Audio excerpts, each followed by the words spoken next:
Halo semuanya, selamat wayah Kio ya dimanapun kalian berada. Kembali lagi bersama Mamang dan di video kali ini kita bakal lanjutin manhwa hukum pedang surgawi. Kita masuk di part 55. Di awal video ini, meski awalnya Jeoka terlihat begitu murka, ia yang segera menyadari jika reaksinya terlalu berlebihan pun menenangkan dirinya bertanya, bisa kau ulangi apa yang barusan kau katakan? Seorang pelanggan yang dari tadi membicarakan rumornya pun menuturkan. Hah?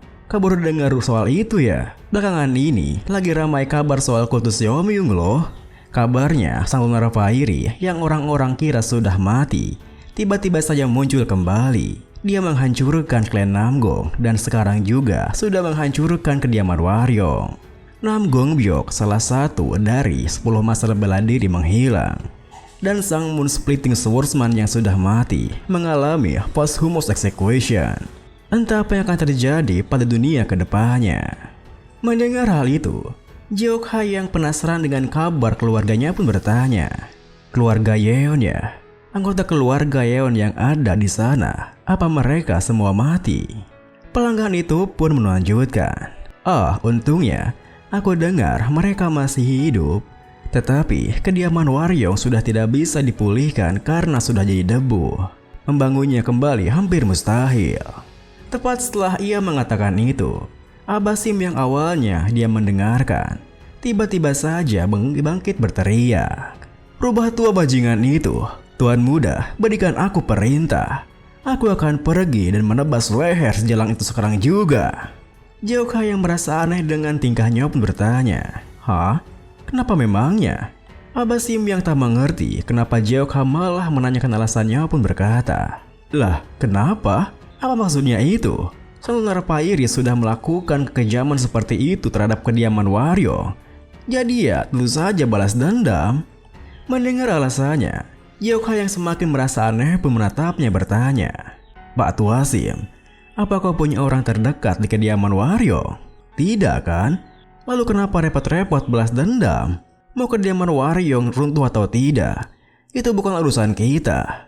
Aku cuma kesal sebentar karena mengira kalau kultus Yomiung sudah membantai semua Yeon. Padahal balas dendamku masih belum selesai. Mau itu posthumous execution atau dibuang di selokan, itu bukan urusanku." Tentu saja, Jeokha mengatakan itu bukan tanpa alasan.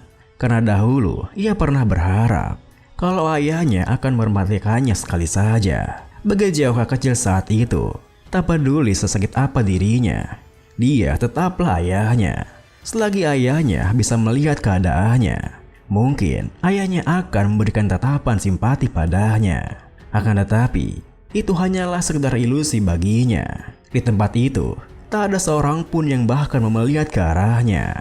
Beberapa hari kemudian, Jeokha yang melanjutkan perjalanannya terus saja diganggu oleh Abasim yang menuturkan, "Tuan Muda, paling tidak haruskah kita menginvestigasi kultus Yomiung? Karena kalau memang Namgong Byok salah satu dari 10 master bela diri bisa kalah, sepertinya ini bukan persoalan yang ringan. Terlebih Lunar Fairy seperti yang punya dendam yang begitu besar terhadap klan Yeon. Dan aku khawatir itu pada akhirnya akan berimbas padamu." Jeokha yang merasa geram dengan keocehannya pun menekankan, "Dia, kau kira aku akan kalah dari nenek-nenek seperti dia, ha?" Namun, bersamaan dengan Abasim yang langsung menyangkalnya, tiba-tiba saja ada seorang perempuan yang menghampiri mereka. "Permisi, para sembilan bela diri yang di sana. Meja resepsionisnya ada di sebelah sini. Kalian di sini untuk memasuki aula Ernest kan? Silakan tulis nama berserta asal klan kalian di sini. Dan kami akan memeriksanya sebelum melampingi kalian di dalam." Jeokha yang tak mengerti maksudnya bertanya, "Hah? Apa yang kau bicarakan? Kami cuma numpang lewat di sini." Mendengar perkataan Jeokha, si teteh itu pun menarik kembali kertasnya sembari berkata, Kalian bukan anggota sekte ortodok ya? Maafkan aku patut sudah salah sangka." Abasim yang merasa aneh dengan tingkahnya pun membalas, "Tunggu. Kata-katamu itu agak aneh. Meskipun kami berasal dari sekte ortodok, apa yang membuatmu berpikir kalau kami sudah seharusnya berpartisipasi di sana? Selain itu, kalian kelihatannya sudah menerima cukup banyak orang. Kenapa kalian masih mengumpulkan begitu banyak seniman bela diri? Apa kalian sedang bersiap untuk perang atau semacamnya? Teteh itu pun menjelaskan, ini semua karena para bajingan kutu Seom-yong itu. Baru-baru ini, Nanyang Merchandise yang sebelumnya bekerja sama dengan kami, tanpa alasan yang jelas mengkhianati kami dan berpihak pada kutu Seom-yong.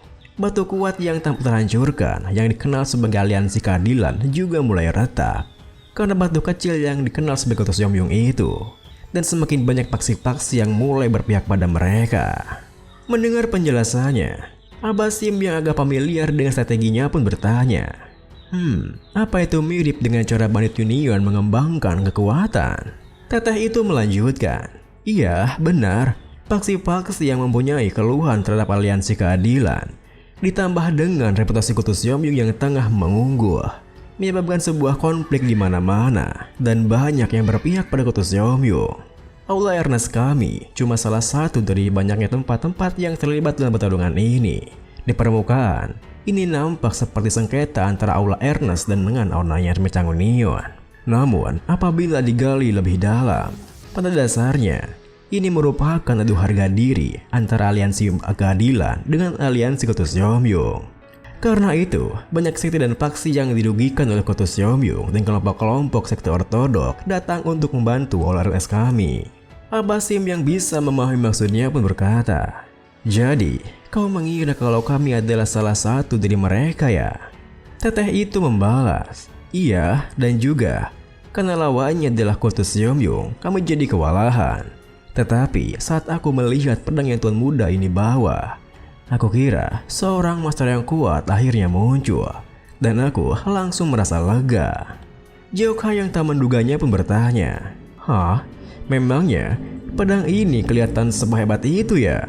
Teteh itu menimpali, tentu cuma dengan melihat pola di gagangnya saja, aku sudah bisa tahu Anda pasti setidaknya adalah murid peringkat tinggi dari keluarga terkenal. Mendengar hal itu, Jeokha pun memandangi pedangnya sembari berpikir, oh, padahal kemampuannya itu adalah sampah total. Tapi kurasa pedang yang dibawa cukup hebat ya.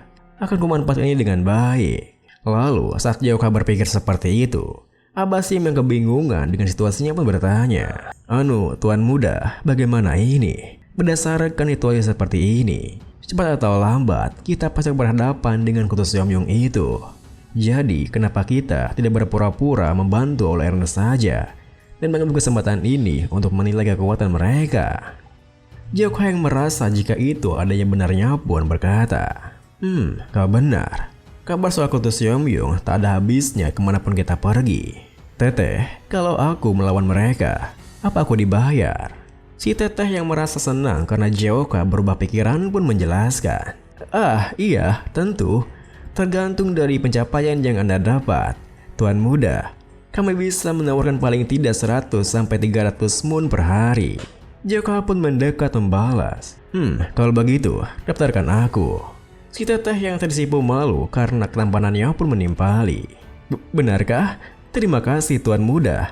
Bisakah Anda memberitahu nama dan asal klan Anda? Jeokha melanjutkan. Yeon Jeokha dari kediaman Waryong, putra dari Moon Splitting Swordsman. Tentu saja, apa yang dikatakannya membuat si Teteh terkejut hingga terbengong di sana sebentar. Astaga. Setelah aku perhatikan lagi, rambut Tuan Muda berwarna merah ya. Bagaimana bisa aku melewatkannya? Dan Anda juga merupakan keturunan langsung ya. Ini benar-benar menenangkan. Jeokha yang berniat memanfaatkan nama keluarganya pun berkata, tentu, jadi setidaknya aku mengharapkan 1 perak yang per hari. Tentu saja, keinginan Jeokha membuat si Teteh terkejut. Akan tetapi, karena ia tak bisa menolaknya langsung di sana, si Teteh pun mengerahkan Jeokha ke sebuah pavilion dan unionnya. Sementara dirinya meminta bantuan pada pahlawan Luoyang yang sebelumnya telah mereka terima. Lalu, setelah si Teteh memberitahu apa yang telah terjadi, ketiga anggota pahlawan Luoyang yang ada di sana, yaitu Wang Dongyop, Oh Jongsan, dan juga Son Sangge. Mereka bertiga yang tak bisa membiarkannya begitu saja pun langsung bergegas pergi untuk memperanginya. Apa? Kau membiarkan bajingan tak tahu malu itu masuk? Di mana dia sekarang? Di pavilion kan? 1 yang perak per hari? Ya tak lebih dari sekedar bandit. Terlebih lagi, sampai berani menggunakan nama kediaman Wario, seolah kita tak akan mengenal keturunan langsung dari kediaman Wario. Semua orang juga tahu kalau mereka pergi meninggalkan Luoyang setelah insiden itu. Demi Suljo yang harus melalui masa-masa sulit, kita, 5 pahlawan Luoyang, harus menjadikannya contoh supaya tak ada lagi orang lain seperti dia di masa depan. Kau yang di sana, cepat keluar. Siapa yang berani-berani berpura-pura berasal dari kediaman Wario tanpa tahu malu, ha?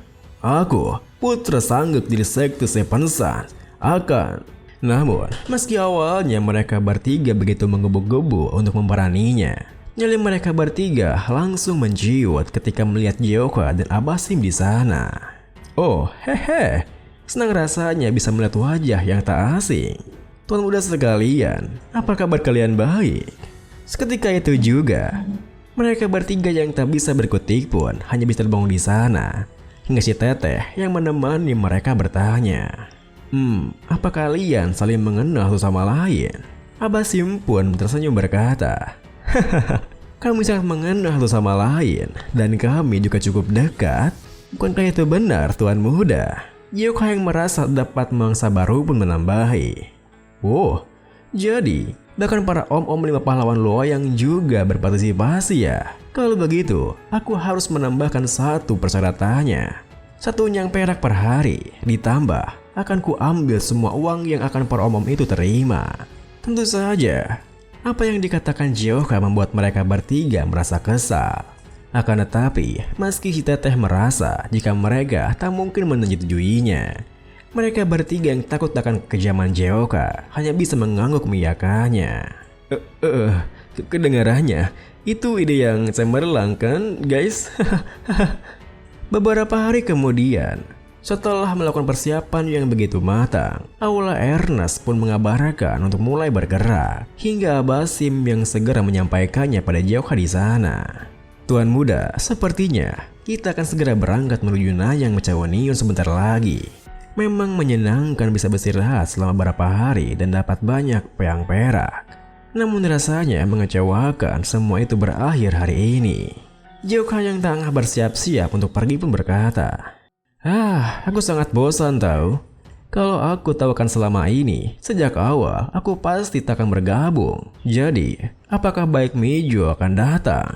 Abasim membalas, aku tidak yakin. Memang tak pasti. Tapi dengan Luoyang yang sekarang ini berada di bawah pengaruh Kutu Seomyung, besar kemungkinan dia akan muncul. Omong-omong, meski ucapan Tuan Muda waktu itu kasar, Tuan Muda tetap memikirkan dia ya. Justru itu aku menyarankan untuk balas dendam. Mendengar hal itu, Gyoka yang merasa kesal pun menatapnya tajam menimpali. Pak Tuasim, sudah aku bilang tidak. Memangnya kau jadi orang yang gampangan bagimu ya? Kalau kau membahas soal balas dendam sekali lagi, akan kuhajar kau. Abasim yang ketakutan pun menyangka. Iya, tidak, aduh. Namun, meskipun Gyoka mengatakan seperti itu, perasaan aneh dalam hatinya membuatnya berpikir, balas dendam apanya? Kebencian dan hasrat balas dendamku terhadap kediaman Wario kira-kira sebanding atau lebih dari balas dendamku pada baik Mijo. Tapi mengenai perasaan yang kumiliki pada ayah, jujur, aku sendiri bingung. Ada saat dimana aku membenci ayahku yang benar-benar mengabaikanku. Tapi, emosi yang kurasakan saat aku mendengar tentangnya di penginapan tak diragukan lagi. Itu merupakan amarah. Kenapa aku merasa begini pada ayahku yang berhati dingin yang tak pernah sekalipun mempedulikanku? Malam harinya, di depan gerbang depan Nanyang Mecawanion, perwakilan Aula Ernest yang telah tiba di sana dengan para pendekar yang disewanya pun berteriak. Dengar baik-baik, Nanyang Mecawanion tak tahu malu yang mengkhianati kode kehormatan dari bela diri. Tidak hanya melekat pada Kutu Seomyung, kalian juga menghina Aula Ernest. Untuk memperbaiki ketidakadilan yang parah ini, telah banyak pendekar Jianghu yang berkumpul hari ini. Segeralah keluar dan bayar kejahatan yang kalian perbuat. Mendengar teriakannya, wakil Master Nanyang yang tengah mengintip bersama beberapa bawahannya pun berkata, si Master Aula Ernest terkutuk itu, apa dia berkolusi dengan aliansi keadilan? Banyak sekali orang yang dia bawa. Apa ada kabar dari Kultus Yomyung soal bala bantuan? Bawahannya pun membalas, Tidak, masih belum ada kabar tuan. Mendengar hal itu, para pendekar Nanyang yang tak bisa tinggal diam pun mengusulkan, Tuan, kalau begitu, kita harus maju dan melawan mereka sampai bala bantuan dari Kultus Yomyung tiba. Benar sekali, tak ada alasan mendengarkan omong kosong orang-orang lemah itu. Wakil Master Nanyang yang punya pandangan tersendiri pun menekankan, dasar bodoh, kalian kira orang seperti kalian bisa melawan mereka? Saat ini, aliansi keadilan telah kehilangan kehormatannya setelah serangkaian kekalahan yang memalukan. Karena itu, tak dilakukan lagi, mereka mengincar kemenangan besar terhadap Kultus Yomyung untuk memulihkan kehormatan mereka. Orang-orang yang telah berkumpul di sini kemungkinan besar merupakan master-master dari berbagai sekte bergengsi yang ingin mencapai tujuan itu. Beberapa sekte bahkan mengirim langsung ketua mereka ke sini. Apa kalian masih berpikir bisa memberi perlawanan? Dan seandainya Kultus Yomyung tak bergabung dalam pertempuran ini, kita harus menjelaskan diri dengan mereka lagi. Jangan bergerak, tetaplah siaga.